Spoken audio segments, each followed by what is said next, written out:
સુરતના ચોમાસા દરમિયાન ઝાડ પડવાની ઘટનાઓ વચ્ચે પુણાના ઉમરવાડા ખાતે તોતિંગ વૃક્ષ પડી જતા ઝાડ નીચે પાર્ક કારનો કચ્ચરઘાણ નીકળી ગયો હતો। સુરતમાં ચોમાસામાં અનેક જગ્યાએ ઝાડ પડવાની ઘટનાઓ બનતી હોય છે, ત્યારે સુરતના પુણા વિસ્તારમાં આવી ઘટના બની હતી। સુરતના પુણા ઉમરવાડામાં તોતિંગ વૃક્ષ ધરાશયી હતું। ઝાડ નીચે પડતા ઝાડ નીચે પાર્ક કારનો કચ્ચરઘાણ નીકળી ગયો હતો। તો ઘટનાના પગલે ફાયર વિભાગ તત્કાલીન દોડી આવ્યો હતો અને ફાયર દ્વારા ઝાડ કાપી રસ્તો ખુલ્લો કરવામાં આવ્યો હતો।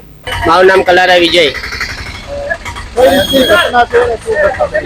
घटना એ રીતની છે કે અમને કંટ્રોલમાંથી કોલ મળેલ હતો અને ઝાડનો કોલ મળેલ હતો। અમે તાત્કાલિક ગાડી લઈને ઘટના સ્થળે આવેલ છે।